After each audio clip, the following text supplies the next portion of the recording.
Oh, he keeps switching the pressure on that light down in that underneath the tunnel there. How now? I'm trying to figure that out. I was starting to get mad. They do it at specific times, and then right behind it comes a trail. But they need to do it at specific times. It's the anger trail behind their vehicles is what they're doing. They're committing, it's a form of fraud, especially when they're going like it's a saying fact. this and that. The word fact. Fact check, dude. Fact check. Hold up. Caught. Fact check, bro. Kate, fact check. You have been caught. There it is. How now? I was wondering. Like, there's no way. God, you're in deep shit. The entitlements I'm owed. There's no way, dude. Act 3 of the second part of Henry IV. Try to fact check me. Scene 1, Westminster, a room in the palace. Enter King Henry in the nightgown with a page. Go, call the Earls of Surrey and of Warwick. But ere they it sounds like my mother. She doesn't fact check. These letters, and will consider. I don't need a fact check. Make good speed. How many thousand of my poor subjects are at this hour asleep? Oh, sleep, oh, gentle sleep, nature's soft nurse. How have I frighted thee? That thou no more wife weigh my eyelids down, and steep my senses in forgetfulness. Why rather sleep liest thou in smoky cribs, upon uneasy pallets stretching knee, and hushed with buzzing nightfalls to thy slumber? Stand by for deployment to the Then in the war zone. perfumed chambers of the great and the canopies across the state, and lulled with sound the sweetest melody. Wait, thou wilt God, why liest thou with thy and leavest the human couch, your watch face, your common learned bell? Lookst thou upon the high, big mast, silk ship with eye, and rock, in the cradle of the rude and Paris surge, and in the visitation of the winds, and Battle take the Royale. ruffling billows by the top, curling the monstrous seas and hanging, deafening and loud, You've in got a gas slippery closing in clouds, fast. that Double with time the it to the early safe death zone. itself obeys. Canst thou, O partial sleep, give thy repose to the wet sea? Enemies are dropping into the area. Watch the And the skies. calm sleeps still smile with all the appliances and means to do. Deny it to a king? Then happy low lie down. Uneasy lies the head that wears the crown. Enter Warwick and Surrey. Many good morrows to your majesty. Is it good morrow, lords? 'Tis 1 o'clock and past. Why then good morrow to you all, my lords. Have you read o'er the letters I sent you? We have, my liege. Then you perceive the body of our kingdom. How foul it is, what rank diseases grow, and with what danger near the heart of it. It is but as a body yet distempered, which to his former strength may be restored with good advice and little medicine. My lord Northumberland will soon be cool. O God, that one might read the book of fate and see the revolution of the times, make mountains level, and the continent weary of solid firmness, melt itself into the sea, and other times to see the beachy girdle of the ocean, too wide for Neptune's hips, how chance is mocked, and changes fill the cup of alteration, with divers liquors. Wait, if this were seen, the happiest youth viewing his progress through what perils past, what crosses to ensue, would shut the book and sit him down and die. 'Tis You're not clear to engage all hostiles. Since Richard and McClellan, great friends, did feast together, and in 2 years after were they at war. It is but 8 years since this Percy was the man nearest my soul, who like a brother toiled in my affairs and laid his love and life under my foot. Yea, for my sake, even to the eyes of Richard gave him defiance. But which of you was by? You, cousin Neville, as I may remember, when Richard, with his eye brimful of tears, then checked and rated by Northumberland, did speak these words. Dude, drop a bomb on these fuckers. Get this shit out of here. Did speak these words, now proved a prophecy? Northumberland, thou ladder by thy witch, my cousin Bolingbroke ascends my throne. Now then, God knows, I had no such intent, but that necessity so bowed to the state that I and greatness were compelled to kiss. The time shall come, that he follow it. The time will come. Thou foul sin gathering head shall break into corruption. So it went on foretelling this time's condition and the division of our amity. There's a history of all men's lives, figuring the nature of the time deceased. The which observed a man may prophesy. I saw the light there. Aim of the main chance of things has yet not come to life, which in their seeds and weak beginnings lie in the struggle. Such things become the hatch and brood of time, and by the necessary form of this King Richard might create a perfect guess that great Northumberland, then false to him, would of that seed grow to greater falseness, which should not find ground to root upon unless on you. Are these things then necessities? Then let us meet them like necessities. You're losing ground. Move it. And that same word even now cries out on us. They say the bishop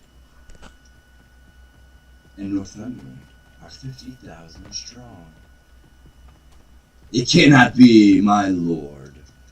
Rumor doth double like the voice and echo, the numbers of the feared.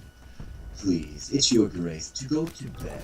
Upon my soul, my lord, the powers that you already have sent forth shall bring this pride in very easily. To comfort you, the more I have received a certain instance that Glendower is dead.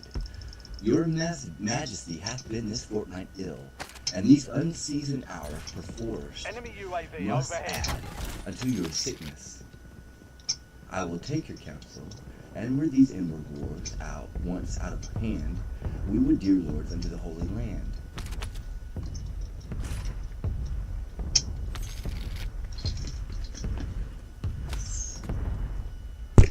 I wouldn't hesitate. What are you doing? Scene 2, delusional fucking maniac. Scene 2, court before justice. Shallow's house in Gloucester. Enter Shallow in silence, meeting mouldy shadow, warped feeble bull calf, and servants behind. Come on, sir, give me your hand, sir, give me your hand. Sir, an early stir by the rood, and how doth my good cousin silence? Good morrow, good cousin Shallow. My cousin, your bedfellow, and your fairest daughter of mine, my goddaughter Ellen. Alas, a black ozel, Count Cousin Shallow. By nay, sir, I dare say my cousin William has become a good scholar. Requesting He recon is at this an Oxford time. still, is he not? Indeed, sir, to my cost. I must then to the inn of the court shortly. I was once of Clement's Inn, where I think they will talk of mad Shallow yet. You were called lusty Shallow then, cousin? By the mass, I was called anything, and I would have done anything indeed, too, and roundly, too. There was I, and little John Doit of Staffordshire, and Black George Barnes, and Francis Pickbone, and Will Squeal, a Cotswold man. You had not four such swinging buckets in all the court of England. And I may say to you, we knew where the bone robbers were, and had the best of them all at commandment. That was Jack Falstaff, and now Sir John, a boy, and a page to Thomas Mowbray, Duke of Norfolk. This Sir John cousin that comes hither and on about the soldiers? The same, Sir John, the very same. I saw him break Shogun's head at the court gate. When I was cracked knocked thus high, and the very same day did I fight with one Samson, Stockfish, a fruitier behind Gray's Inn. You can drop a bomb. You have permission. Just so, the mad days that I have spent, and to see how many of mine old acquaintance are dead. We shall all follow, cousin. Certain, 'tis certain, very sure, death, as the psalmist saith, is certain to all shall die. Have a good yoke of bullocks at Stamford Fair. Truly, cousin, I was not there. Death is certain. Is old Double of your town living yet? Dead, sir. Jesu. Dead. A Drew, a good bow, and dead. A fine shooter. John a gaunt. Loved him well, and betted much money on his head. Aha, would have clapped I the clout to 12 score, and carried you a forehand shaft, a 14 and 14. That it would have done a man. Hearty good to see. How a score of ooze now.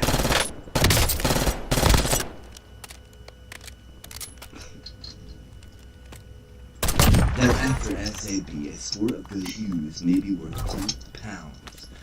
And is old You've double got a dead? loadout drop inbound. Here comes 2 of Sir John Falstaff's men, as I think. Enter Barlow and one with Gas him. is inbound. Marking Good new morrow, zone. honest gentlemen, I beseech you. Which is Justice Shallow?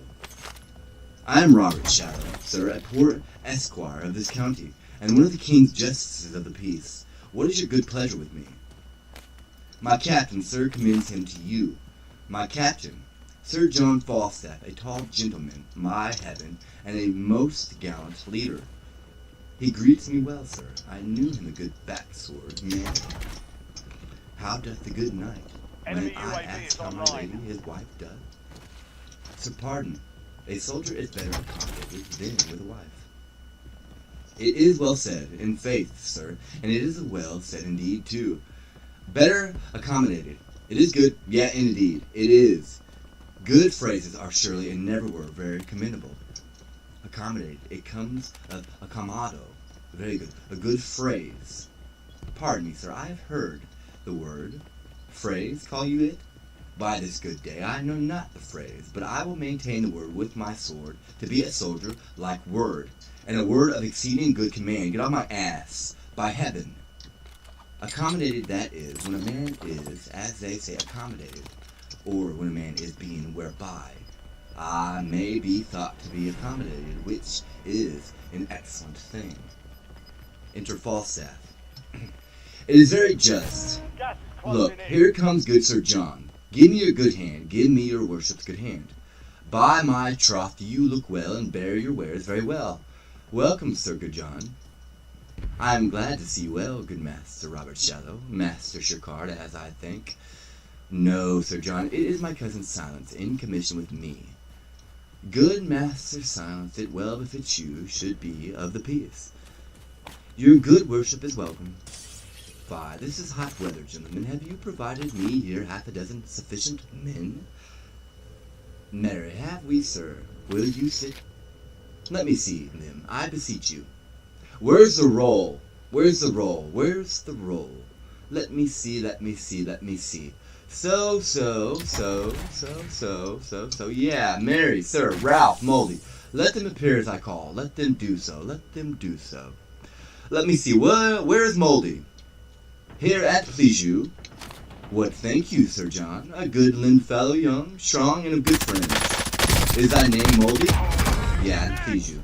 'Tis the more time thou wert used.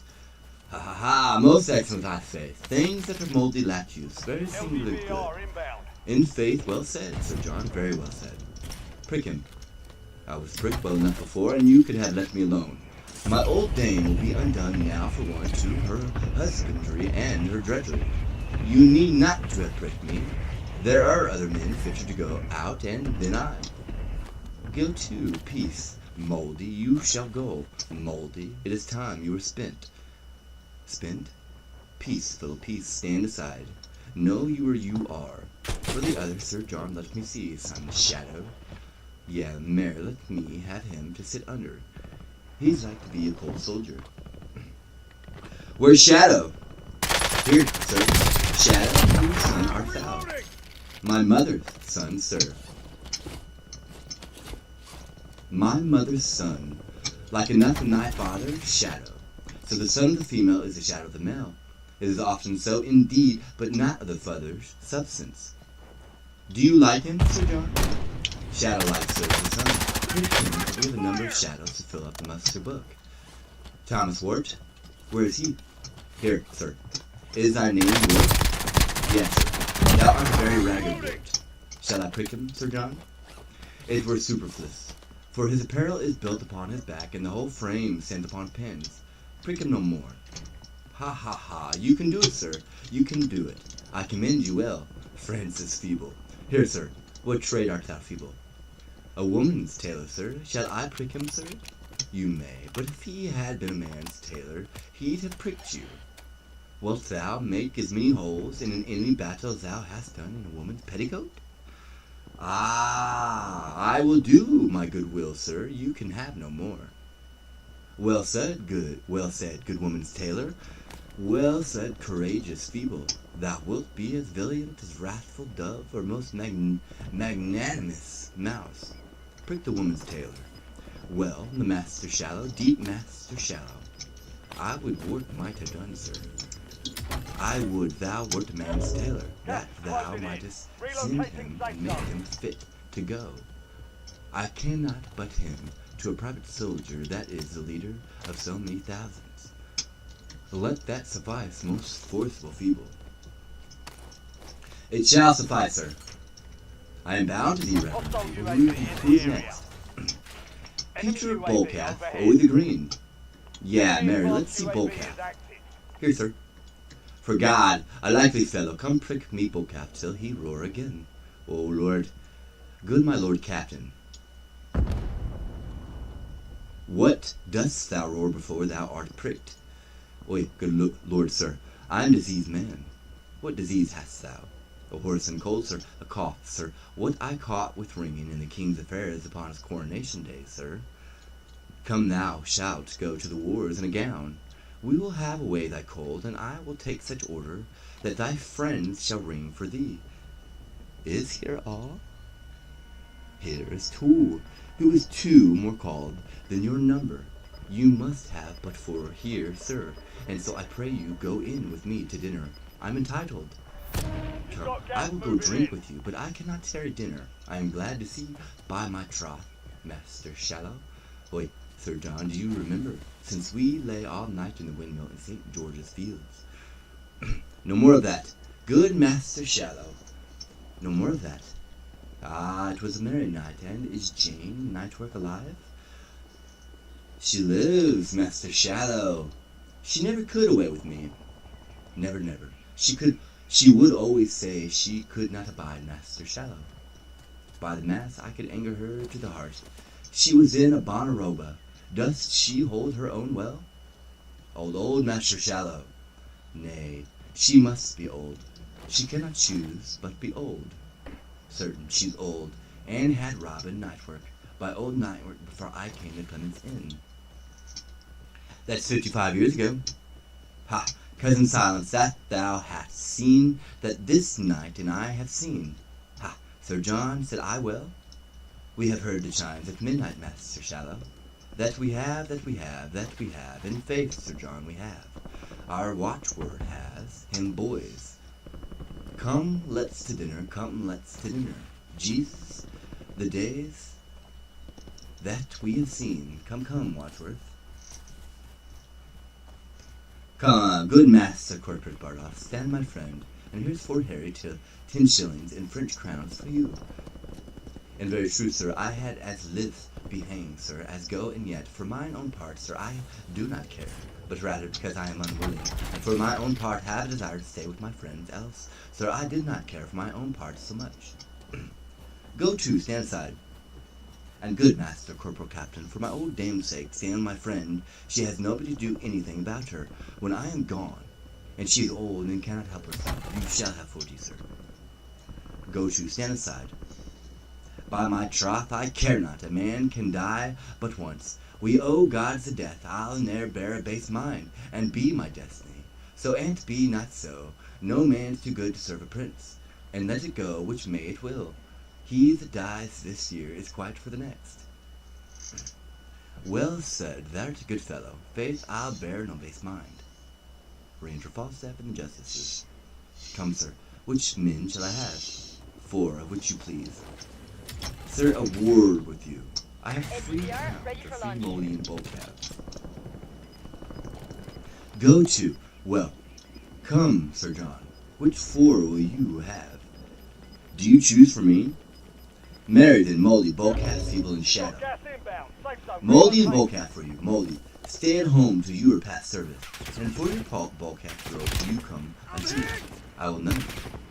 Sir John, do not yourself wrong. They are your likeliest men, and I would have you served with the best. Will you tell me, Master Shallow, how to choose a man? Care I for the limb that uses the stature, bulk, and the big semblance of a man? Give me the spirit, Master Shallow. Here's Wart. You see what a ragged appearance it is. I shall charge you and discharge you with the motion of a pewter's hammer. Come off and on swifter than the gibbets on the brewer's bucket. And this same half-faced fellow, Shallow, give me this man, he princes. The foeman may be as great to aim level at the edge of a penknife. And for a retreat, how swiftly will this feeble the woman's tailor run off. Oi, give me the spare men and spare me the great ones. You're losing Put ground. me Move it. a caliver into a wart's hand, Bardoff. Hold, wart traverse, thus. Come, manage me your caliber. So very well, go to, very good, exceeding good. Wait, give me always a little lean, old chopped, bald shot. Well said, I faith. Wart, there's a good scab, hold, there's a tester for thee. He is not his craftsman's master, he does not do it right. I remember at Mile and Green, when I lay Clemens Inn, I was in Sir Dagonet, in Arthur's show. There was a little quiver fellow, and a would manage you his piece thus, and a would about and about. Come in. Rafts high, would it say. Bounce, would it say, and away again would it go, and again would it come. I shall never see such a fellow. These fellows will do well, Master Shallow. God keep you, Master Silent. I will not use many words with you. Fare you well, gentlemen, both. I thank you. I must a dozen mites tonight. Bardoff, give the soldiers coats. Sir John, the Lord bless you, and I prosper your affairs. God send us peace. At your return, visit our house. Let our old acquaintance be renewed. Peradventure I will with ye to the court. For God, I would you, Master Shallow, go too. I have spoken a word. God keep you. Fare you well. Gentlemen, on Bardoff lead the men away. As I return, I will fetch off these justices. I do see the bottom of justice, Shallow. Lord, how subject we old men are to this spice of lying. The same star of justice hath done nothing but prate to me of the wildness of his youth and the feats he hath done about Turnbull Street, and every third word a lie. Durer paid to the bearer than the Turk's tribute. I do remember him at Clemens Inn like a man made after a supper of cheese paring. When it was naked he was, for all the world, like a forked radish, with a head fantastically carved upon it with a knife. Ah, was so forlorn that his dimensions to any thick sight were invincible. Ah, was the very genius of famine, yet lecherous as a monkey, and the horse called him Mandrake. Ah, came ever in the rearward the fashion, and sung those tunes to the overscutched huswives that he heard the carman whistle, and swear they were the fancies of the good knights. And now in this vile dagger becomes squire, and talks as familiarly of John a Gaunt as if we had been sworn brother to him. And I'll be sworn I ne'er saw him but once in the tilt yard, and then he burst his head crowding among the marshaled men. I saw it and told John a Gaunt he beat his own name, for you might have thrust him and all his apparel into an eelskin. The case of Truple, hot boy, with a mansion for him, a court, and now was he land and beefs.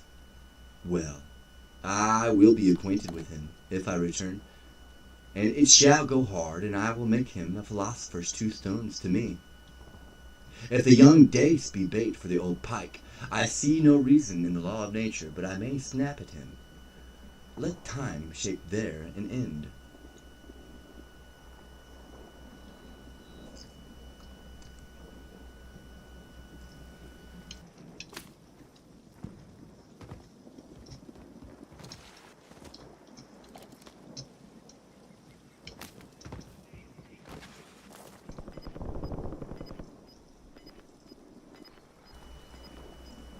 Okay.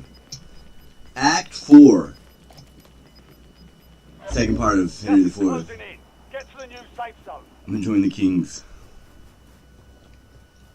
Act 4, Scene 1. A forest in Yorkshire. Supply crates Enter the are Archbishop stocked. of York, Advise you to load Mowbray, up now. Hastings, and others. What is this forest called? 'Tis Galtree Forest, and shall please your grace. Here stands, my lords, and sin discovers forth to know the numbers of our enemies. We have sent forth already. 'Tis well done. My friends and brethren in this great fair, I must acquaint you that I have received new dated letters from Northumberland. They're cold in tint, tenor and substance, thus here doth he wish his person, with such powers as might hold sortance with his equality, the which he could not levy, whereupon he is retired to ripe his growing fortunes to Scotland, and conclude in hearty prayers that your attempts may o'erlive the hazard and fearful meeting of their opposite. Thus do the hopes we have in him teach ground, and dash themselves to pieces. Enter a messenger. Now, what news? West of this forest, scarcely off a mile, in goodly form comes on the enemy, and by the ground they hide, I judge their number upon it near the rate of 30,000. The just proportion that we gave them out, let us sway on and face them in the field. Enter Westmoreland. What well-appointed leader fronts us here? I think it is my Lord of Westmoreland. Health and fair greeting from our general, the Prince Lord John and Duke of Lancaster. Say on, my Lord of Westmoreland, in peace, what doth concern your coming? Moving in. New safe zone located. Then, my lord, unto your grace do I in chief address the substance of my speech. If that rebellion come like itself in base and abject routes, led on by bloody youth guarded with rags and countenance by boys integrity, I say if damned commotion shall appear in its true native and most proper shape, you, reverend father, and these noble lords have not come to dress the ugly form of base and bloody insurrection. With your fair honors, you Lord Archbishop, whose see is by civil peace maintained, whose beard the silver hand of peace hath touched, whose learning and good letters peace hath tutored, whose white investments figure innocence, the dove and very blessed spirit of peace. Wherefore do you ill translate yourself out of speech of peace and various disgrace into the harsh and boisterous tongue of war? Turn your books to bruise, your ink to blood, your pens of lances, and your tongues divine to a loud trumpet and a point of war? Wherefore do I this? So the question stands. Briefly to this end, we are all deceased, and with our fighting and wanton hours have brought ourselves into burning fever, and we must bleed for it. Of which disease our old King Richard, being infected, died. But my most noble Lord of Westmoreland, I take not on me here as a physician, nor do I as an enemy to peace, troopeth wrong man, but rather show a wild-like fearful war, to divrank minds, sick faculties, and purge the obstructions which begin to stop the very pains of life. Hear me more plainly. I have an equal balance, justly as our offense may do, what wrong we suffer, and find our griefs heavier than our offenses. We see which way the stream of time doth run, and are enforced from our most quiet spirit by the rough torrent of occasion. And at the summary of all our griefs, when time shall serve to show in articles, which long ere this we offered to the king, and might by no suit gain our audience, when we are wronged and would unfold our griefs, we are denied access unto his person, even by those men that most have done us wrong. The dangers of the day but newly gone, whose memory is written on the earth with yet appearing blood, and the examples of every minute's instance present now have put us in these ill-beseeming arms, not to break peace or any branch of it, but to establish their peace indeed, concurring both in name and quality. Whenever yet was your appeal denied? Wherein have you been galled by the king? What peer hath been stubborn to grate on you, that you should seal this lawless bloody book of forged rebellion with the seal divine, and consecrate commotion bitter edge? My brother general, the commonwealth, to brother born in household cruelty, I make my quarrel in particular. There is no need of any such redress, or if there were, it not belongs to you. Why not to him impart, and to us all that feels the bruises of the days before, and suffer the condition of these times to lay a heavy and unequal hand upon our honors? Oi, my good Lord Mowbray, construe the times to the necessities, and you shall say indeed, it is the time and not the king that doth you injuries. Yet for your part it does not appear to me, either from the king or in the present time, that you should have an inch of any ground to build a grief on. Were you not restored to all the Duke of Norfolk's seigneuries, your noble and right well-remembered fathers? What thing in honor had my father lost, that need to be revived and breathed in me? The king that loved him as the state stood then, was perforce compelled to banish him? And then the hairy Bolingbroke and he, being mounted, and both roused in their streets, their named courtiers daring of the spur, their armed staves and charged, their beavers down, their eyes of fire sparkling through sights of steel, and the loud trumpet blowing them together. Then, when there was nothing could have stayed, my father from the breasts of Bolingbroke, when the king did throw his warder down, his own life hung upon We're the headed staff to the he war threw. zone. Get geared up. Then threw he Stand by. down himself, and all their lives that by indictment and by dint of sword have since miscarried under Bolingbroke. You speak, Lord Mowbray, now you know not what. The Earl of Hereford was reputed in England the most Enemy valiant dropping into gentleman. the AO. Who knows on whom fortune would have had smiled? But if your father had been victory there, and ne'er had borne it out of the Coventry, for all the country and the general boys cried hate Now on you him, deploy to the and war all the zone. prayers had love were set on Hereford, whom they denoted and blessed and graced indeed, more than the king. But this is mere digression for my purpose. Here come I from our princely general to know your griefs, to tell you that he will give you audience, and wherein it shall appear that your demands are just, you shall enjoy everything set off that might so much as but he hath forced us to compel this offer, and it proceeds from policy. Battle Royale. Mowbray, you overween to take it so. This offer comes from mercy, not from fear. For lo, within a king our army lies, upon my honor, all too confident, to give admittance to a Enemy fighting soldier field. incoming. Our battles more full of names than yours, our men more perfect than use of arms. Our armor all strong, our cause the best. The reason why our hearts should be as good. Say you not, then, our offer is compelled. Well, by my will we shall admit to parley. That argue, the shame of your offense, a rotten case abides no hindering. Hath the Prince John a full commission and very ample virtue of his father to hear and absolutely determine what conditions we shall Targets are stand up. upon? Go take them down. This is intended in general's name. I muse you make no slight to question. Then take, my lord of Westmoreland, this schedule, for this contains our general grievances, each several article herein redressed. All members of our cause, both here and hence, that are insinued to this action, acquitted by a true substantial form and present execution for wills to us and our purposes consigned. We come within our awful banks again, and knit our powers to the arm of peace. This will I show the general. Please you, lords, inside of both our battles we may meet. The either end in peace, which God so framed, or to the place of difference called the swords, which must decide it. My lord, we will do so. There is a thing within my bosom tells me that no conditions of our peace can stand.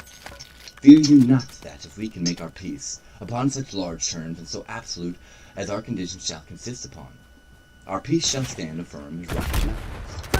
Yeah, valuation shall be such that every side.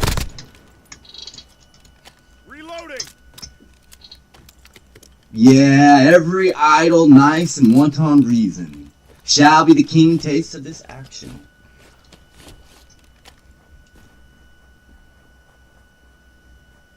That was our royal faith, martyrs and love. We shall and winnowed with so rough a wind that even our corn shall seem as light as chaff, and good from bad. Find no partition. No, my lord, not this. The king is weary of dainty and such picking grievances, for he hath found to an end one doubt by death, revives too greater in the errors of life, and therefore will he wipe his tables clean, and keep no telltale to his memory that may repeat and history his loss to new remembrance. For full well he knows he cannot so precisely weed this land as his misdoubts present occasion. His foes are so enrooted with his friends Hostile UAV in the area. so that this land, like an offensive wife, that hath enraged him ought to offer strokes, as he is striking holds his infant up and hangeth resolved correction in the arm that was unreared to execution. Now don't come to me. We're not flashing lights. Besides, the king hath wasted all stupid? his rods on late offenders that he now hath the very instruments of chastisement, so that his power, like to a fangless line, may offer but not hold. 'Tis very true, and therefore be assured, my good Lord Marshal, if we do now make our atonement, well, our peace will, like a broken limb, united, grow stronger for the breaking. Excuse me for a second. Gas is closing in. Be it so. Here is returned my lord of Westmoreland. Re-enter Westmoreland. The prince is here at hand. Please your lordship to meet his grace just distant between your armies. Your grace of York, in God's name then set forward. Before and greet his grace, my lord, we come.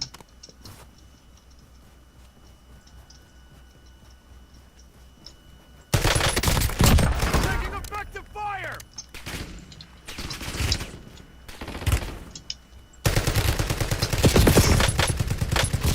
Changing mags! Scene 2. Another part of the forest. Enter from one side Mowbray, the Archbishop Hasty, and others from the other side, John Clayton, Westmoreland, social cleaners. You are well accounted for, cousin Mowbray. Good day to you, gentle Lord Archbishop, and so to you, Lord Hastings, and to all. My Lord of York, it better showed with you, when that your flock assembled by the bell, and served it unto you with reverence, your exposition on the holy text. Then now see you here, Iron Man, cheering a rout of rebels with your drum, turning the word to sword and life to death. That man sits within a monarch's heart and ripens in the sunshine of his favor. Would he abuse the countenance of the king? Alack, what mischief might he set abroad in shadows of greatness? With you, Lord Bishop, it is even so. Who hath not heard spoken how deep you are within the books of God? To us the speaker in his parliament, to us the imagined voice of God himself, the very opener and intelligencer between the grace, the sanctities of heaven, and our dual workings. Wait, who shall believe but you misuse the reverence of your place, employ the countenance and grace of heaven, and a false favor doth his prince's name indeed dishonorable? You have taken up under the counterfeited zeal of God the subjects of the substitute, my father, and both against the peace of heaven and him have here upswarmed them. Upon my lord of Lancaster, I am not here against your father's peace, but as I told my lord of Westmoreland, the time misordered doth, in common sense, crowd us and crush us to the monstrous form to hold our safety up. I went, Dude, I sent your grace the parcels and particulars of our grief. Reloading!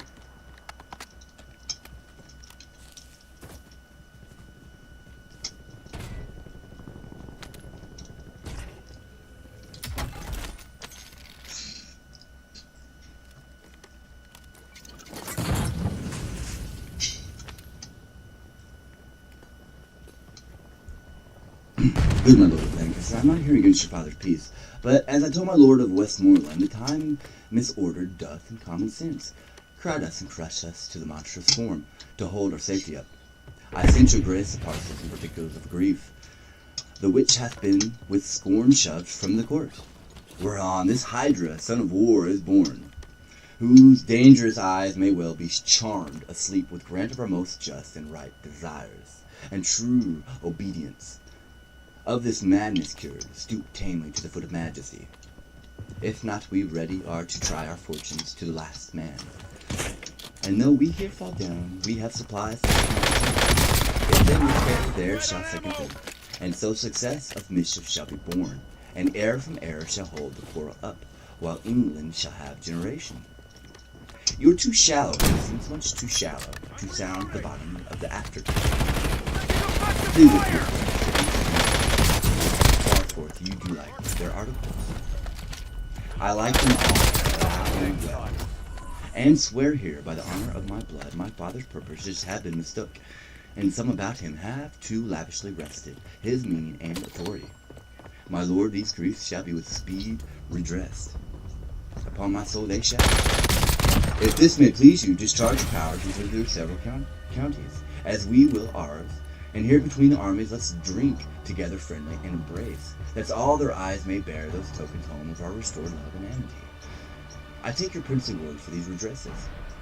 I give it you, and will maintain my word, and thereupon I drink unto your grace. Go, captain, and deliver to the army this news of peace. Let them have pay and part. I know it will please them. Hie thee, captain.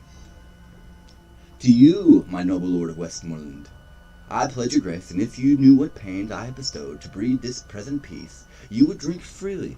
But my love to you shall know itself more openly hereafter. I do not doubt you. I am glad of it. Health to my lord and gentle cousin, Mowbray. You wish me health and very happy season, for I am on the sudden something ill. Against ill chances men are very merry, but heaviness for runs a good vent. Therefore be merry, cuz sudden sorrow serves to say thus, some good thing comes tomorrow. Believe me, I am passing light in spirit. So much the worse of your own rule to be true. The word peace is rendered hark. They shout. This had been cheerful after victory. A peace is of the nature of conquest, for then both parties nobly are subdued, and neither partly wounded. Go, my lord, and let our army be discharged too. And good, my lord, so please you, let our trains march by us, that we may peruse the men we should have caught withal. Go, good Lord Hastings, and ere they be dismissed, let them march by. I trust, Lord, we shall lie tonight together. Re-enter Westmoreland. Now, cousin, wherefore stands our army still? The leaders, having charge from you to stand, will not go off until they hear you speak. They know not their duty. My lord, our army is dispersed already, like youthful steers unyoked. They take their courses, east, west, north, south, or like a school broke up, each hurries towards his home and sporting place. Good tidings, my lord Hastings, for the which I do arrest thee, traitor of high treason, and you, Lord Archbishop, and you, Lord Mowbray, of capital treason, I attach you both. Playtime's over. Is this proceeding just and honorable? Is your assembly so? Will you thus break your faith? I pawn thee none. I promised you redress of these named grievances, whereof you did complain, which by mine honor I will perform with the most Christian care. But for you, rebels, look to taste the due meat for rebellion such acts as yours. Most shallowly did you these arms commence, fondly brought here and foolishly sink hence, strike up our drums, pursue the scattered stray. God, and not we, hath safely fought today. Some guard these traitors to the block of death. Treason's true bed, and yield you up of breath.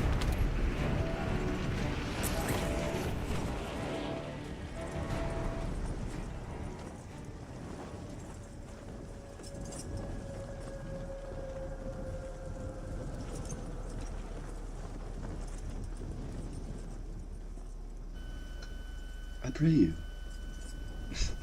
Scene 3. The second part of Henry IV. Scene 3. Another part of the forests. Other rooms, excursions, Falstaff and Colville meeting. What's your name, sir? Of what condition are you, and what a place, I pray? I am a knight, sir, and my name is Colville the Dale. Well then, Colville is your name, a knight is your decree, and a place is the Dale. Colville shall still be your name, a traitor to your degree, in the dungeon you'll place, a place deep enough, so shall you be still Colville the Dale. Are not you, Sir John Falstaff? As good a man as he, sir, where I am. Do ye yield, sir, or shall I sweat for you?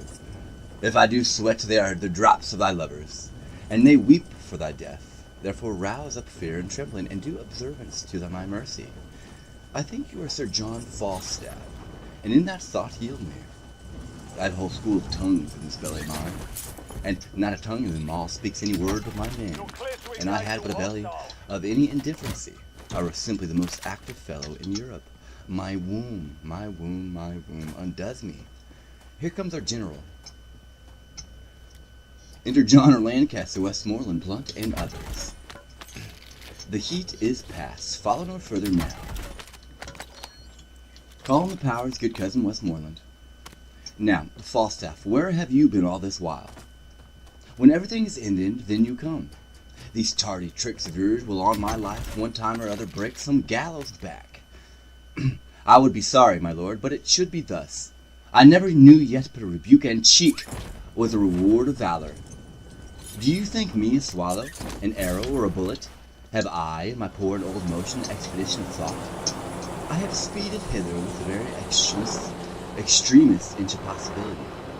I have foundered 90 and odd posts, and here travel tainted as I am, have in my pure and immaculate valor taken Sir John Colville of the Dale, a most furious knight and valorous enemy. But what of that? He saw me and yielded. That I may justly say with the hook-nosed fellow of Rome, I came, saw, and overcame. It was more of his courtesy than your desert. I know not, here he is, and here I yield him, and I beseech your grace, let it be booked with the rest of this day's deeds, or by the Lord I will have it in particular ballad else, with mine own picture on the top of art, Colville kissing my foot, to the which course if I be enforced, if you do not all show like guilt, to impenses to me, and I in the clear sky of fame o'ershine you as much as the full moon doth the cinders of the elements, which show like pins heads to her. Believe not the word of the noble. Therefore let me have right, and let desert mount. Thine's too heavy to mount. Let it shine then. Mine's too thick to shine. Let it do something, my good lord, that may do me good, and call it what you will. Is thy name Colville? It is, my lord. A famous rebel art thou, Colville, and a famous true subject took him. I am, my lord, but as my betters are that led my hither, had they been ruled by me, you should have won them dearer than you have. I know not how they sold themselves, but thou, like a kind fellow, gavest thyself away gratis, and I thank thee for thee. Re-enter Westmoreland. You want to bet me on that? Have you left the pursuit? Retreat to execution stayed. Send Colville with his confederates to York to present execution. Blunt, lead him hence and see you guard him sure. And now dispatch we toward the court, my lords. I hear the king my father is sore sick. Our news shall go before us to his majesty, which cousin you shall bear to comfort him. And we with sober speed will follow you. My lord, I beseech you, give me leave to go through Gloucestershire, and when you come to court, stand my good lord, pray, and you report. Fare you well, Falstaff. I in my condition shall better speak of you than you deserve. I would you had but the wit, 'twere better than your dukedom.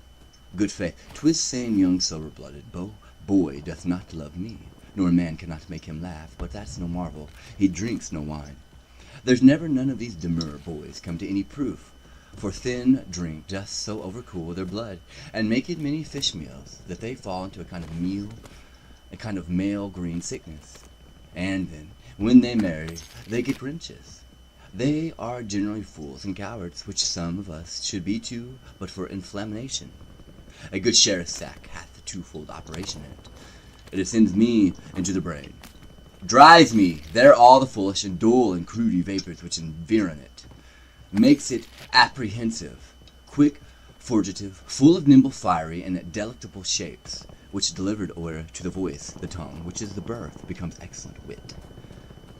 The second property of your excellent sheriffs is the warming of the blood, which before cold and settled left the liver white and pale, which is a badge of pusillanimity and cowardice, but the sheriffs warms it and makes it course for the inwards to the parts extreme.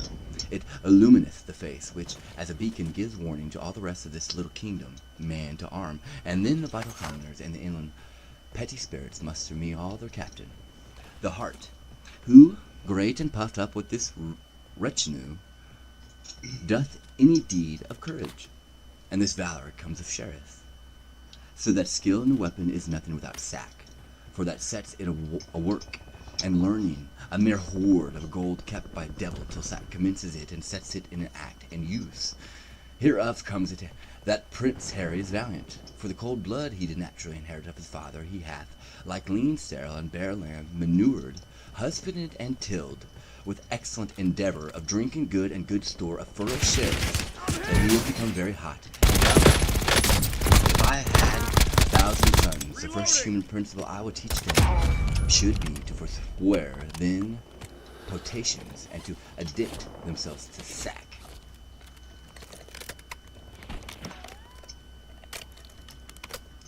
Enter Bardolph. And now Bardolph. The army is discharged, all and gone. Let them go. all through Gloucestershire, and there will I visit Master Robert Shallow, Esquire. I have them already tempering between my finger and thumb, and shortly will I seal with him. Come away.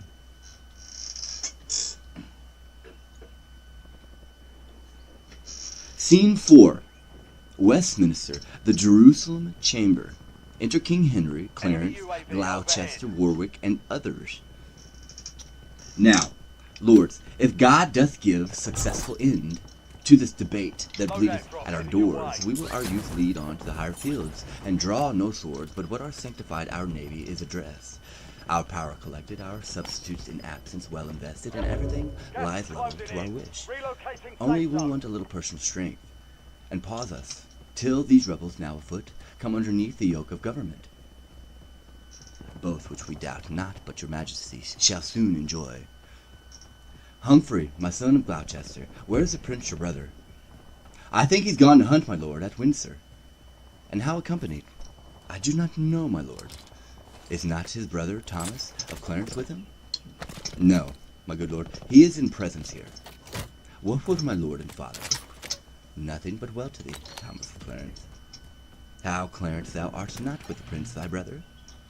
He loves thee, and thou dost neglect him.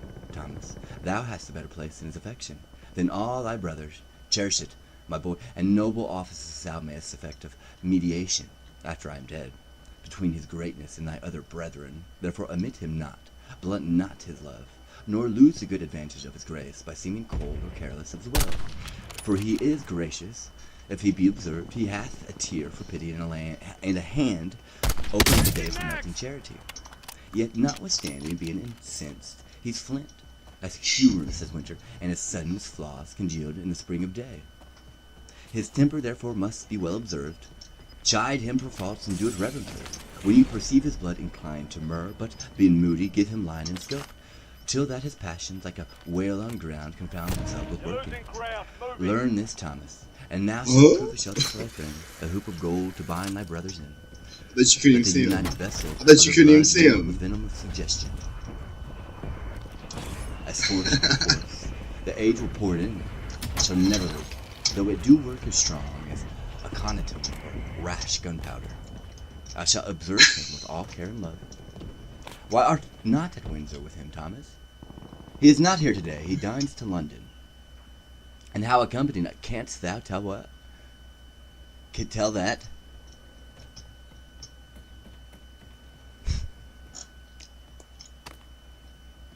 That's why they do that.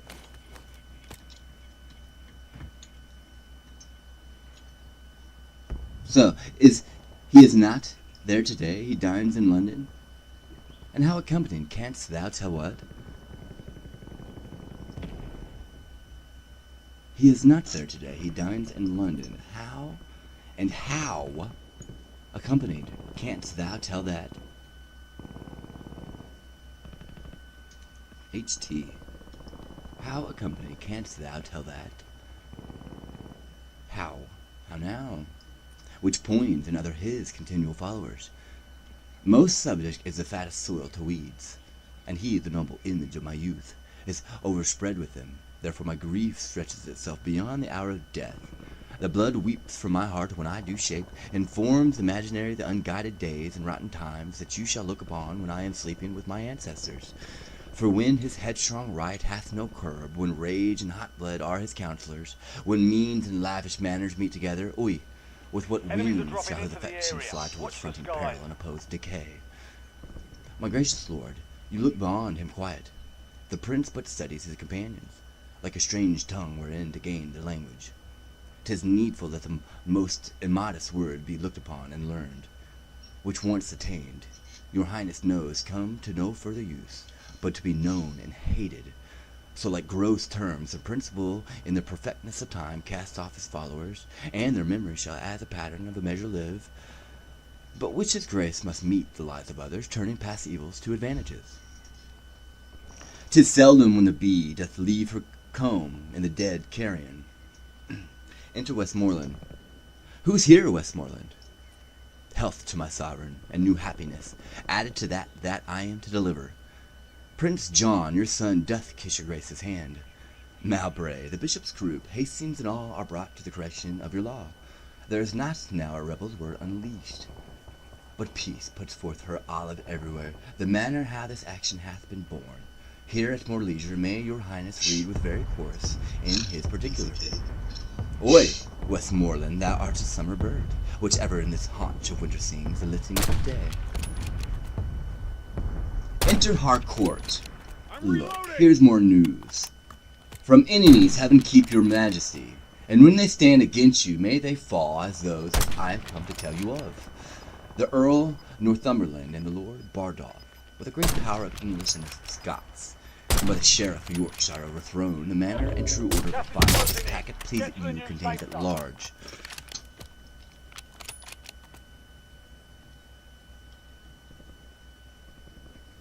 And wherefore should these good news make me sick? Will fortune never come with both hands full, but write her fair words still in foulest letters? She either gives a stomach and no food, such as are the poor, in health, or else a feast, and takes away the stomach, such are the rich, that have abundance and enjoy it not.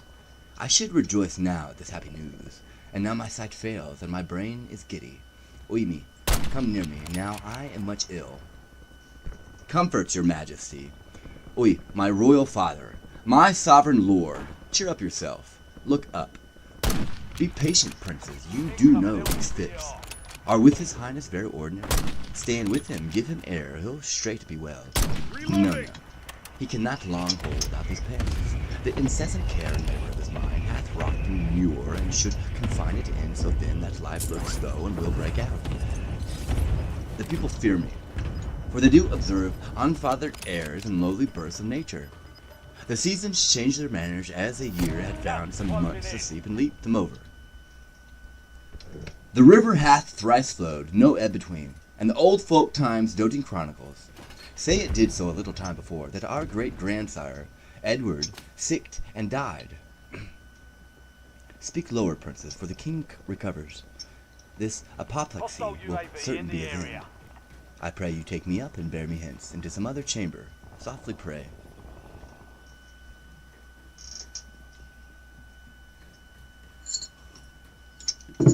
Scene 5. Another chance. Another chamber. King Henry lying on a bed. Clarence, Gloucester, Warwick, and others in attendance. Let there be no noise made, my gentle friends, unless some dull and favorable hand will whisper music in my ear. Call for the music in another room. Left me the crown upon my throne here. His eye is hollow, and he changes much. Less noise. Enter the prince. Who saw the Duke of Clarence? I am here, brother, full of heaviness. How now, reign within doors, and none abroad? How doth the king? Exceeding ill. Heard he the good news yet? Tell it him. He altered much upon the hearing it. If he be sick with joy, he will recover without physique. He will recover without physique. Not so much noise, my lord. Sweet prince, speak low. The king your father is disposed to sleep. Let us withdraw into the other room. Would please your grace to go along with us? I will sit and watch you here by the king. Why doth the crown lie there upon the pillow, being so troublesome a polished perturbation, golden care, that keepeth the ports of summer open wide, and many a watchful night. Sleep with it now. Sleep with it now. Yet not so sound, and half so deeply sweet, as he whose brow with homely big and bound snores out the watch of night.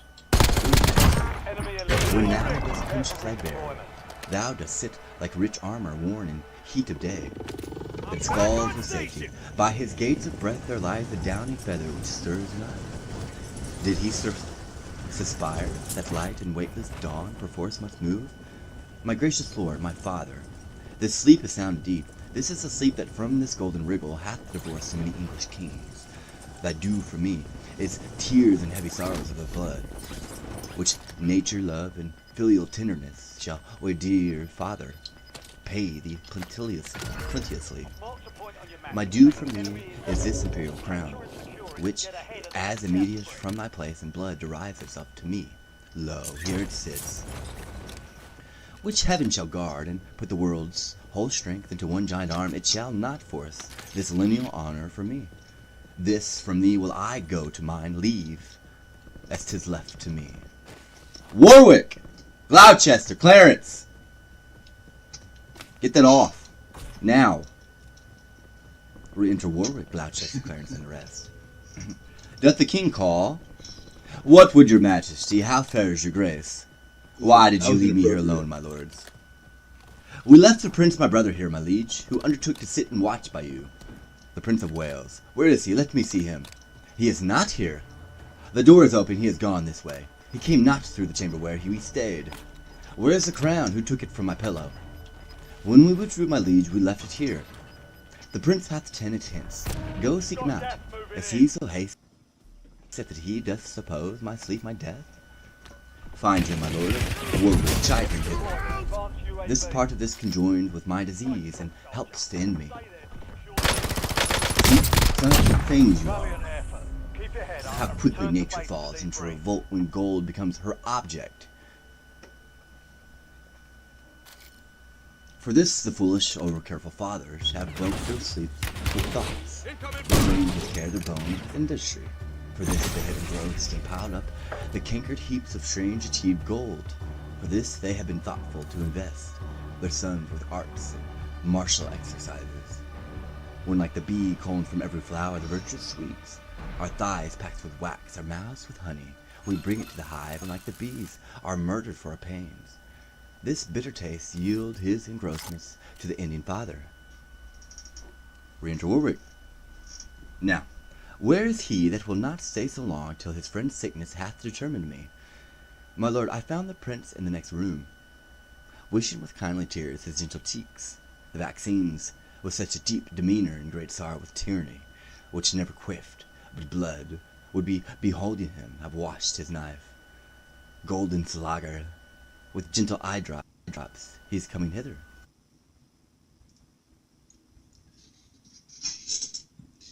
Take a fiver.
You've broken me. I'm a beached whale. That's why.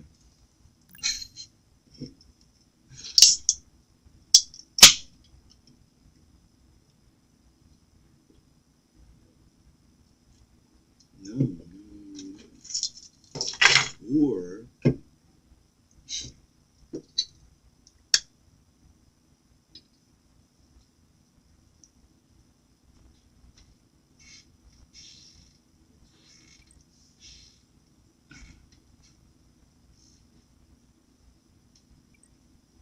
no shit.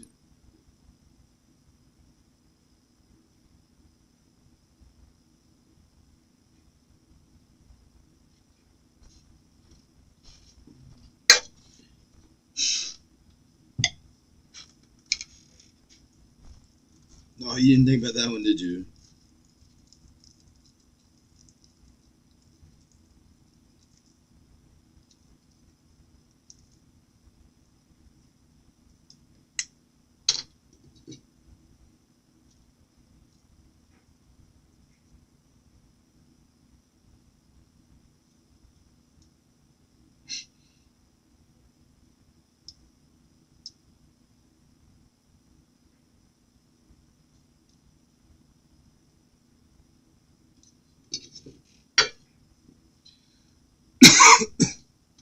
Let's go. I'm ready to game. Come on, bro.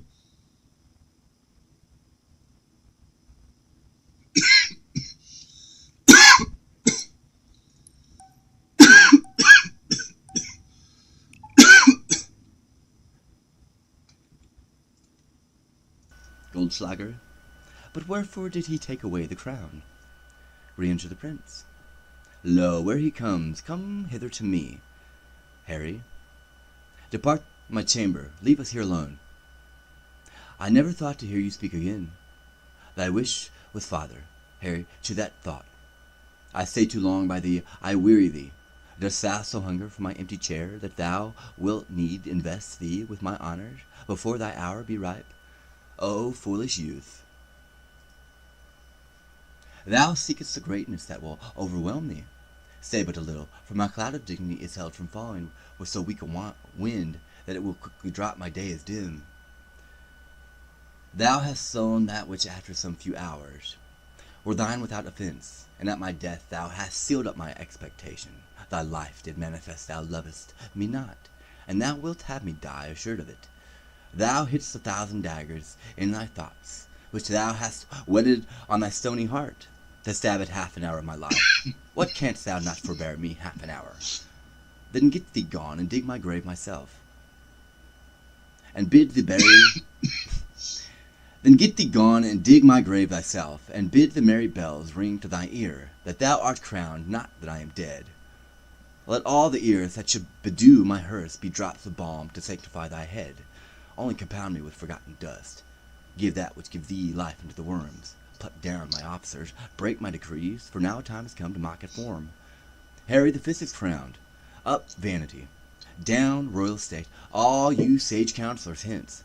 And to the English court assembled now, from every region, age of idleness. Now, neighbor confines, purge you of your scum. Have you a ruffian that will swear, drink, dance, revel the night, rob, murder, and commit the oldest sins, the newest kinds of ways? Be happy, he will trouble you no more. England shall double gild his treble guilt. England shall give him office, honor, might, for the fifth Harry from curbed license plucks the muzzle of restraint, and the wild dog shall flesh his tooth in every innocent. Oi, my poor kingdom, sick with civil blows, when that my care could not withhold thy riots. What wilt thou do when riots is thy care? Oi, thou wilt be a wilderness again, people with wolves, thy old inhabitants. Oi! Pardon me, my liege, but for my tears, the moist impediments into my speech, I had forestalled this dear name, ere you with grief unspoken I had heard the course of it so far.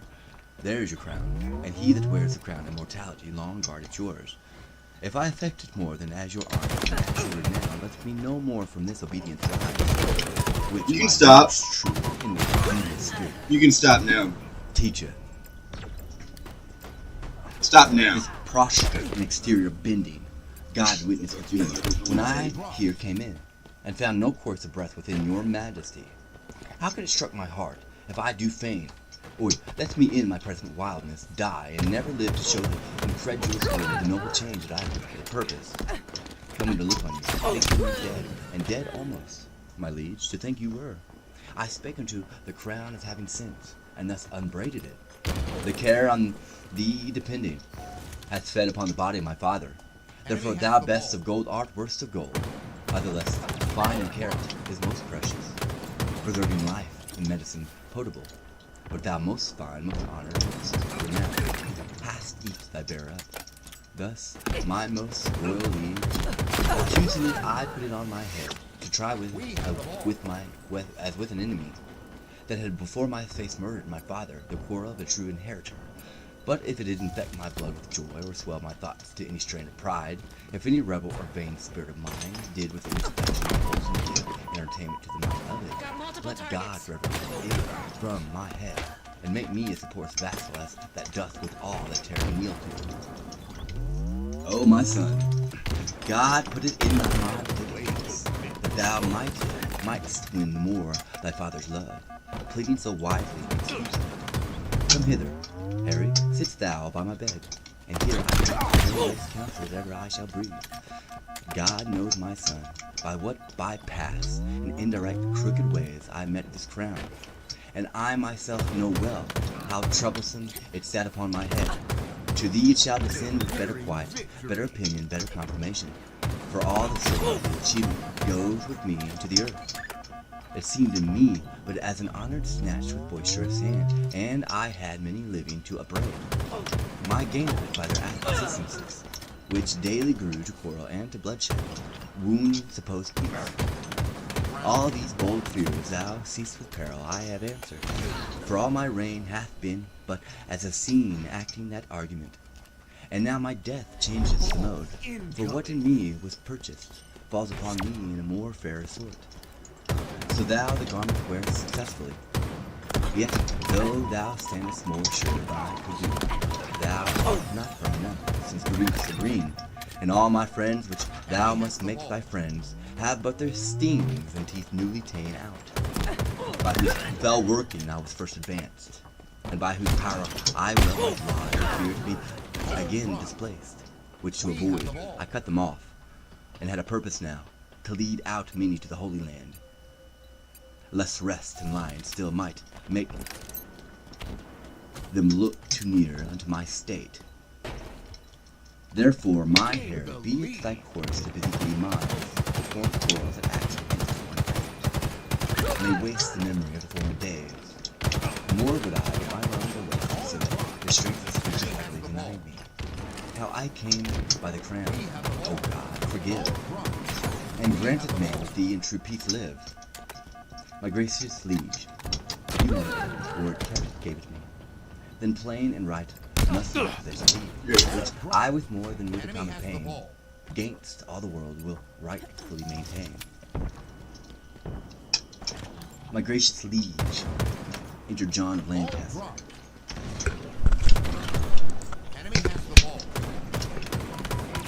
Look, here comes my John of Lancaster. Health, peace, and happiness to my royal father. Thou bringest me happiness and peace, son John. But health, alack, with youthful wings is flown from this bare withered stump. Upon thy sight my worldly business makes a period. Where is my Lord of Warwick? My Lord of Warwick? Re-enter Warwick and others. Doth any name particular belong unto the lodging where I first did swoon? 'Tis called Jerusalem, my noble lord. Laud be to God, even there my life must end. It hath been prophesied me many years I should not die, but in Jerusalem, which vainly I suppose the Holy Land. But bear me to that chamber, there I'll lie, in that Jerusalem shall Harry die. Ball drop.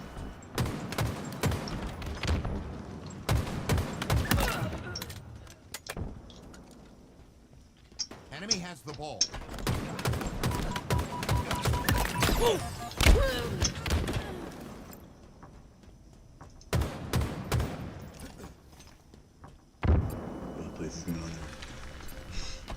Act 5. It's definitely not going to be here, though. Act 5. We will not be giving you hope today. I'll do it my way. I'm waiting. Act 5. Part 2, Henry We have the IV. ball. Scene 1, Gloucestershire, a hall in Shallow's house. Enter Shallow, Falstaff, Bardolph, and Page. By cock and pie, sir, you shall not away tonight. What, Davy, I say? You must excuse me, Master Robert Shallow. I will not excuse you. You shall not be excused. Excuses shall not be admitted. There is no excuse shall serve. You shall not be excused. Why, Davy? Enter Davy. Enemy has the ball. Here, sir. Davy, Davy, Davy, Davy. Let me see Davy. Let me Enemy see. team Yeah, bring Mary. victory. William Cook. Bid him come Ball hither. dropped. Sir John, you shall not be excused. Mary, sir, thus, those precepts cannot be served, and again, sir, shall we sow the headlands with red wheat, Davy, but for William Cook, are there no young pigeons? Yes, sir, here is now the swift mode for shoeing plough irons. Let it be cast and paid, Sir John, you shall not be excused. Now, sir, a new leap to the bucket must needs be had, and, sir, do you mean to Enemy stop has the ball. any William's wages about the sack he lost the other day? Hinkley's Fair? Ah, I shall answer. Some pigeons. David, short-legged hens. Would you look into any pretty little tiny picture? Tell William Cook. Victory.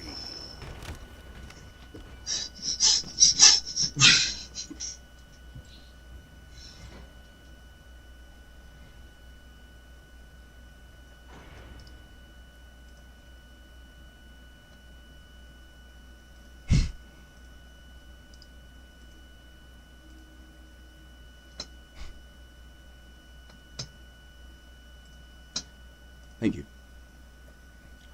I shall answer it. Some pigeons, Davy, a couple of short-legged hens, a joint of mutton, and any pretty little tiny kickshaws. Tell William Cook. Does the man of war sail night, sir? Yeah, Davy, I will use him well. A friend, the court is better than a penny in purse. Use his men well, Davy, for they are errant knaves, and will backbite. No worse than they are backbitten, sir, for they have marvellous foul linen. Well conceited, Davy, about thy business, Davy. I beseech you, sir, to countenance William Visor of Wincott against Clement Perks of the Hill. There are many complaints, Davy, against that Visor. That Visor is an arrant knave on my knowledge. I grant your worship that he is a knave, sir, but yet God forbid, sir, but a knave should have some countenance at his friend's request. And an honest man, sir, is able to speak for himself when a knave is not. I have served your worship truly, sir, this 8 years, and if I cannot once or twice in a quarter bear out a knave against an honest man, I have but a very little credit with your worship. The knave is mine honest friend, sir, therefore I beseech your worship, let him be countenanced. Go to, I say he shall have no wrong. Look about Davy. Where are you, Sir John? Come, come, come. Off with your boots. Give me your hand, Master Bardolph. I'm glad to see your worship. I thank thee with all my heart, kind Master Bardolph, and welcome my tall fellow. Come, Sir John. I'll follow you, good Master Robert. Shallow. Bardolph, look to our horses. If I were sawed in quantities, I should make for a dozen of such bearded hermit staves as Master Shallow. It is a wrongful thing to see the semblance coherent of his men's spirits and his, they, by observing him, do bear themselves like foolish justices. He, by conversing with them, is turned to a justice-like serving man. Their spirits are so married in conjunction with the participation of society that they flock together in consent, like so many wild geese. If I had a suit to Master Shallow, I would humor his men with the imputation of being near their master, up to his men. I would curry with Master Shallow that no man could better command his servants. It is certain that eitherwise bearing an ignorant carriage is caught. As men take diseases one of another, therefore let men take heed of their company. I will devise matter enough. You do laundry? I will devise matter enough, Out of the shallow to keep Prince Harry in continual laughter, the wearing out of 6 fashions, which in 4 terms, or 2 actions, and a shallow laugh without intervallums. Oi, it is much that a lie with a slight oath, and a jest and a sad brow will do with a fellow that's never had the ache in his shoulders. Oi, you shall see him laugh till his face be like a wet cloak, ill laid up. Sir John! I come, Master Shallow, I come, Master Shallow. Scene 2. Westminster, an apartment in the palace. Enter Warwick and the Lord Chief Justice. How now, my Lord Chief Justice? Whither away? How doth the king? Exceeding well. His cares are now all ended. I hope not dead. He's walked the way of nature, and to our purposes he lives no more. Incoming. I would his majesty had called me with him. The service that I truly did his life hath left me open to all injuries. Indeed, I think the young king loves you not. I know he doth not, and do arm myself to welcome the condition of the time, which cannot look more hideously upon me than I have drawn it in my fantasy. Enter Lancaster, Clarence, Gloucester, Westmoreland, and others. Here come the heavy issue of dead Harry. Oui, that the living Harry had the temper of him, the worst of these 3 gentlemen. How many nobles then should hold their places that must strike sail to spirits of vile sort? Oi, God, I fear all will be overturned. Good morrow, cousin Warwick. Good morrow. Good morrow, cousin. We meet like men that have forgot to speak. We do remember, but our argument is all too heavy to admit much talk. Well, peace be with him that hath made us heavy. Peace be with us, lest we be heavier. Oi, good my lord, ye have lost a friend indeed. I dare swear you borrowed not that face of seeming sorrow. It is sure your own. Though no man be assured what grace to find you stand in coldest expectation. Enemy has the ball. Ball dropped. Enemy has the ball. Ball dropped. I am the sawyer, which were otherwise. Well, you must now speak Sir John Falstaff fair, which swims against your stream of quality. Sweet princes, what I did in honor. Led by the impartial conduct of my soul, and never shall, to see, I can see you, Pete, led by the impartial conduct of my soul, and never shall you see that I will beg a ragged and forestalled remission. If truth and upright innocency fail me, I'll to the king my master that is dead, and tell him who hath sent me after him. Here comes the prince. Enter King Henry V. Good morrow, and God save your majesty. This new and gorgeous garment, majesty, sits not so easy on me as you think. Brothers, you mix your sadness with some fear. This is the English, not the Turkish court. Not Amaranth, and Amaranth succeed, but Harry. Yet be sad, good brothers, for to speak truth, it very well becomes you. Sorrow so royally in your appears that I would deeply put the fashion on and wear it in my heart. Why then be sad, but entertain no more of it, good brothers, and a joint burden laid upon us all. For me, by heaven, I bid you be assured I'll be your father and your brother too. Let me bear your love, I'll bear your cares. Yet weep that Harry's dead, and so will I. But Harry lives that shall convert those tears by number into hours of happiness.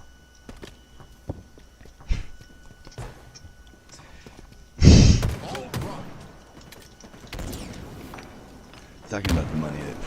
So whenever your parents die, the debt goes on to the eldest. Oh, you don't get That's to what hear he's this. talking about. No. Round 1. No, we did not read it. Oh, you hear that?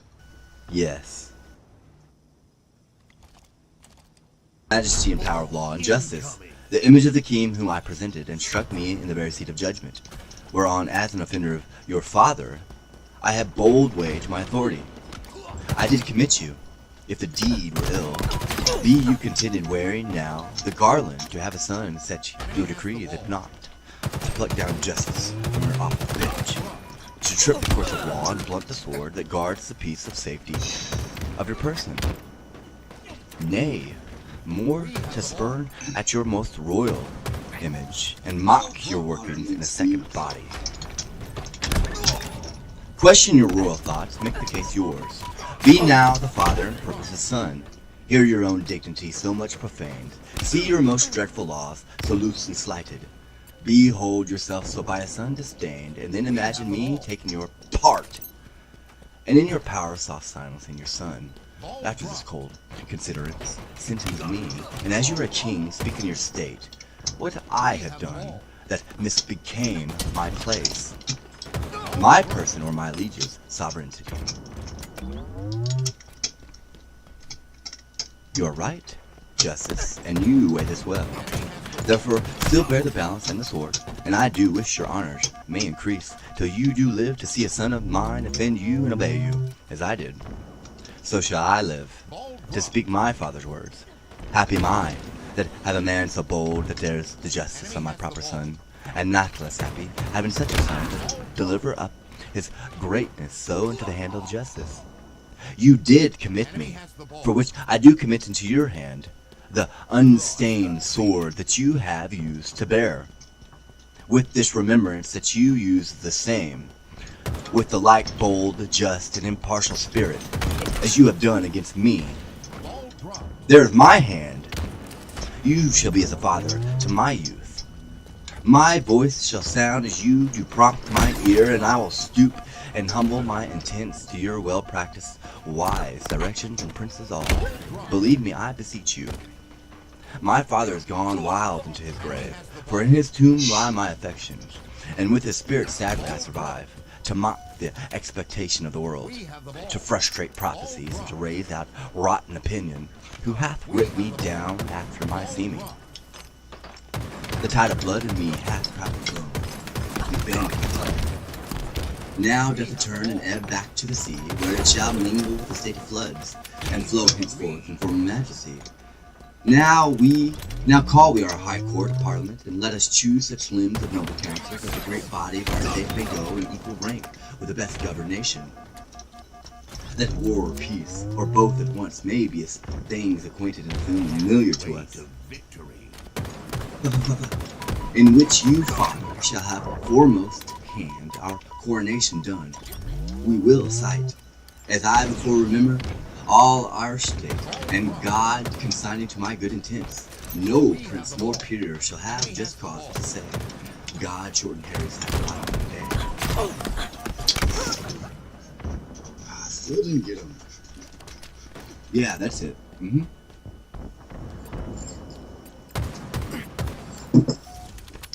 Ball drop. Scene 3. Gloucestershire, the Garden of Shallow's house. Enter Falstaff, Shallow, Silence, Bart, Page, and Davy. Nay, you shall see my orchard, where in an arbor we will eat at least year's pippin of my own grafting, dish of caraways, and so forth. Come, in silence, and then to bed. For God, you have here a goodly dwelling and a rich. Baron, baron, baron, beggars all, Sir John. Mary, good air, spread, Davy, spread, Davy. Nearing victory. This Davy serves you for good uses. He is your serving man and your husband. A good varlet, a very good varlet, Sir John. By the mass, I have drunk too much sack at supper, a good varlet. Now sit down, come, cousin. Ah, Sarah, what? Ah, we shall. Do nothing but eat and make good cheer. I can hear it. Praise God for the merry year. When the flesh is cheap and females Like chalk. It's like chalk. Here and there, so merrily, never among so merrily. There's a merry heart. Good master, silence. I'll give you a health for all that's none. Give Master Bardolph some wine, Davy. Sweet sir, sit. I'll be with you anon. Most sweet sir, sit. Master Page, good Master Page, sit. Preface. What you want in meat will have and drink, but you must bear the hearts all. Be merry, Master Bardolph, and my little soldier there, be merry. Be merry, my wife is all, for women are shrews, both short and tall. 'Tis merry in hall when beards like all, and welcome merry, shrovetide, be merry, be merry. I did not think Master Signs had been a man of this metal. Who I have been married twice, and once ere now. Re-enter Davy. There's a dish of leather coats for you. Bardolph. Davy. Your worship, I'll be with you straight. A cup of wine, sir. A cup of wine, as brisk and fine, and drink to the lemon wine, and a merry heart lives long, and...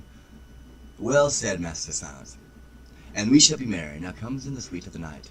Health and long life to you, Master Silence. Fill the cup and let it come. I'll pledge you a mile to the bottom. Honest Bardolph, welcome if thou wantest anything and wilt not call. Beshrew thy heart. Welcome, my little tiny thief, and welcome indeed too. I'll drink to Master Bardolph and call all the cavalros about London. I hope to see London once ere I die, and I might see you there, Davy. By the mass you'll crack a quart together. Ha! Will you not, Master Bardolph? Yeah, sir, in a pot of pot. By God's lickens, I thank thee. The knave will stick by thee. I can assure thee that. I will not out. He is a true bred. And I'll stick by him, sir. Why, there spoke the king. Lack nothing, be merry. Look who's at the door there. Ho, who knocks? Why, now you have done me right. Do me right and dub me night, swimming gold. It's not so? 'Tis so. It's so? Why, then say an old man can do somewhat. Ranger Davy.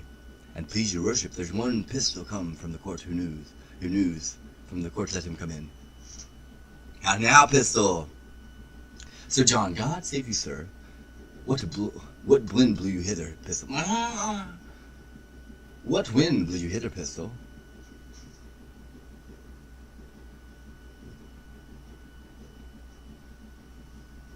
How now, pistol? Sir John, God save you, sir. What wind blew you hither, pistol? Not of the ill wind, which blows no man to good. Sweet knight, thou art now one of the greatest men in the realm. Fair lady, I think I be but good men, puffs of barson. Puff! Puff in thy teeth, most recreant coward base. Sir John, I am the pistol of my friend. And helter-skelter have I rode to thee, and tidings do I bring, and lucky joys, and golden times, and happy news of price. I prithee now, deliver them like a man of this world. A fautre for the world and worldlings base. I speak of Africa and golden joys. O base Assyrian knight, what is thy news? Let King Capicha know the truth thereof. And Robin Hood, Scarlet, and John shall dunghill skirts from front to hell. And shall good news be baffled? Then pistol, lay thy head in Fury's lap. Honest gentlemen, I know not your breeding. Why then lame it therefore. Give me pardon, sir, if sir you come with news from the court. I take it there is but two ways, either to utter them or to conceal them. I am, sir, under the king in some authority. Under which king? Bozanian? Speak or die. Under King Harry. Harry the Fourth or Fifth? Harry the Fourth. A fellowship for thine office.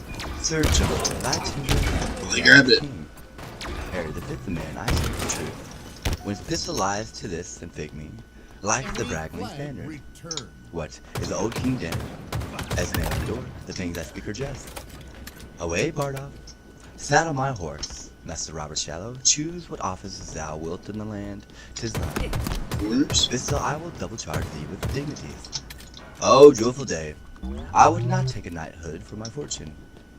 What? I do bring good news. Carry Master Silence in bed. Master Shallow, my Lord Shallow. Be what thou wilt. I am fortune's steward. Get on thy boots. We'll ride all night. Oi, sweet pistol. Away, Bardolph. Come, pistol, utter more to me, and withal devise something to do myself good. Boot, Master Shallow. I know the young king is sick for me. Let us take any man's horses. The laws of the are at my commandment. Happy are they which have been my friends, and woe unto my Lord Chief Justice.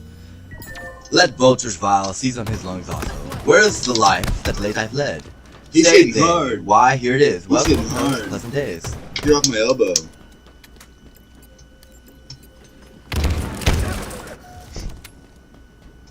Scene 4, London Street. I can feel his Interview. hiss. Stop doing that. Dragon and mistress, quickly and gold.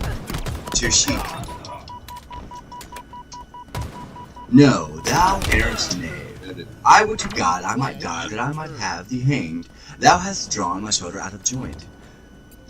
The constables have delivered her over to me, and she shall have whipping cheer enough. I warrant her, there hath been a man or two lately killed about her. Nuthook, you lie. Come on, I'll tell thee what. Thou damned trot-visaged rascal, and the child I now go with, do miscarry. Thou hadst better, thou hadst struck thy mother, thou paper-faced villain. Oi, Lord, that Sir John would come.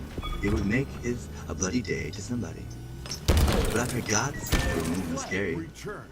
If it do, you shall have a dozen of cushions again. You have but 11 now.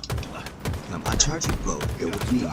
For the man is dead, that you and Pistol be the man. I'll tell thee what, thou thin man in a censer, I will have you as a soundly swinged for this, you blue-bottle rogue, you filthy, famished correctioner. If you be not swinged, I'll forswear half kirtles. Come, you, she knight-errant, come. Oi, that right should thus overcome might. Well, sufferance from these. Come, you rogue, come, bring me to a justice. I come, you starved bloodhound. Good man death, good man bones. Thou, Atomy, thou. Come, you thin thing, come, you rascal. Very well. Scene 5, a public place near Westminster Abbey. Enter 2 grooms, strewing rushes. More rushes, more rushes. The trumpets have sounded twice. It will be 2 o'clock ere they come from the coronation. Dispatch, dispatch. Enter Falstaff, Shallow, Pistol, Bardolph, and the page. Stand here by me, Master Robert Shallow. I will make the king do you grace. I will leer upon him as it comes by, and do but mark the countenance that he will give me. God bless silence, good night. Come here, Pistol, stand behind me. Boy, if I had had time to have any new lyrics, I would have bestowed £1,000 of you. But 'tis no matter. This poor show doth better. This doth infer the zeal I had to see him. It doth so. It shows my earnestness of affection. It doth so. My devotion. It doth. As it were, to ride day and night, and not to deliberate, not to remember, not to have patience, to shift with me. It is most certain. But to stand stained with travel and switching with desire to see him, thinking of nothing else, putting all affairs else in oblivion, as if there were nothing else to be done but to see him. 'Tis semper idem, drust, hoc nihil est, 'tis all in every part. 'Tis so, indeed. My knight, inflame thy noble liver, and make thee rage. Thy dull, and helm of thy noble thoughts, is in base durance and contagious prison. Howl thither, by most mechanical dirty heat. Rouse up a witness from Evan din fell electo's snake. For dole is in, Pistol speaks not the truth. Over the river, there roared the sea and trumpeted clanged sounds. Enter King Henry V in his train, with chief chests.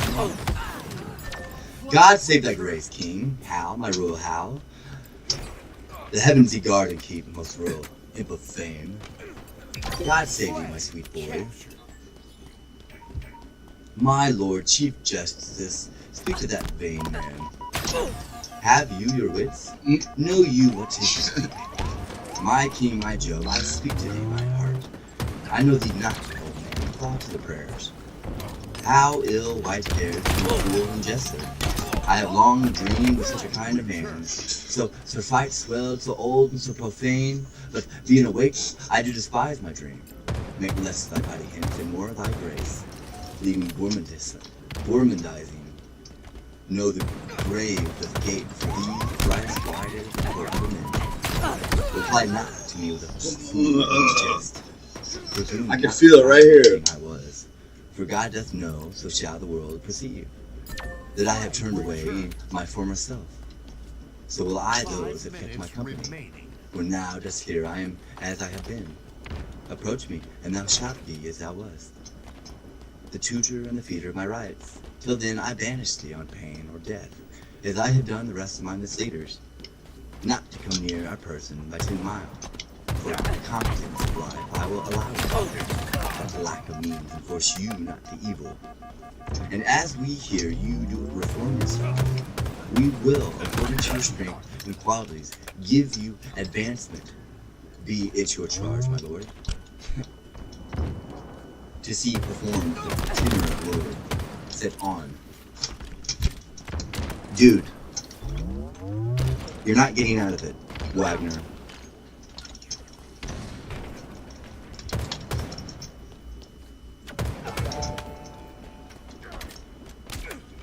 Kept the funding for that. Master Shao, I owe you 1,000.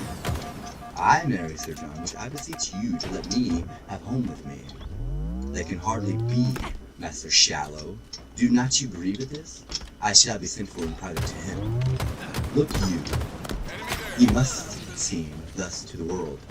Fear not your advancements, I will be the man yet that fall make you great. I cannot perceive how, unless you should give me your doublet and stuff me out with straw. I beseech you, good Sir John, let me have 500 of my 1,000. So I will be as good as my word. This that you heard was but a color that I fear you will die in, Sir John. Fear not color, go with me to dinner. Come, Professor, come, Barrow. I shall be sent for soon tonight. We entered John of Lancaster, the Lord Chief Justice, officers within. Go, carry Sir John Fawcett to the fleet. Take all his company along with him. My lord, my lord. I cannot now speak. I will hear you soon. Take them away.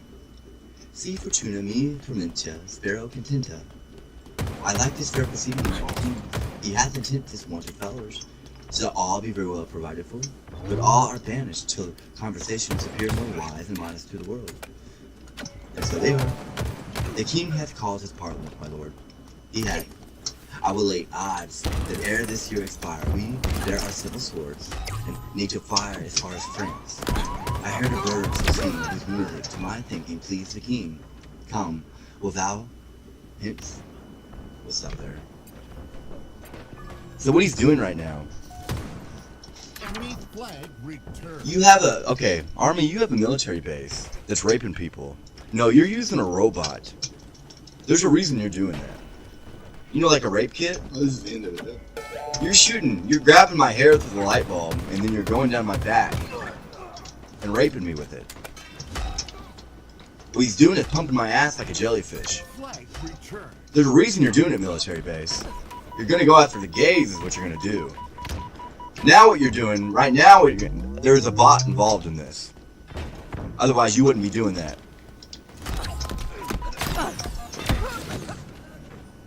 Okay, you're gonna completely remove this. I'm gonna cut all funding on this, Bitcoin. You're not gonna be doing this at all. So now what he's doing right now, I don't know where the fact that you put me in this position at all, I don't know where you're coming from. Never in my life have I ever been called that. This is a military tactic that you're using. There's no argument. What? Where are you coming from? It's just out of nowhere. It's an ambush. Bush, I'm not kidding with you. You have a military base that's raping people, and they're put into a bot. Like a rape kit. Oh, he had a dick in his ass. He had a dick in his ass! Get him, boys! The bot. That's what you're doing right now.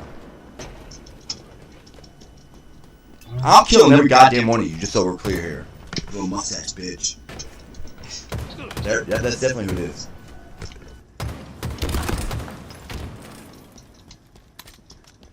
Enemy captured your flag.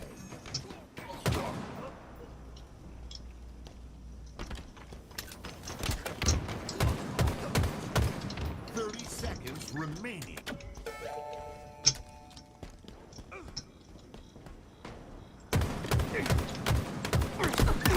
Perfect.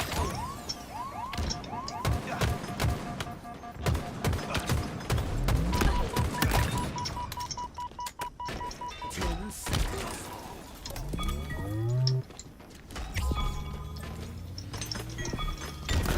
Flag returned. Victory!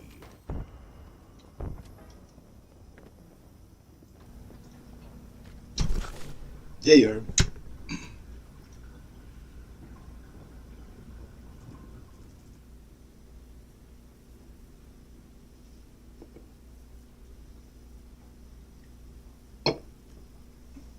We'll continue this. Sitting there running a piano roll on me is what you're doing. Yes you are.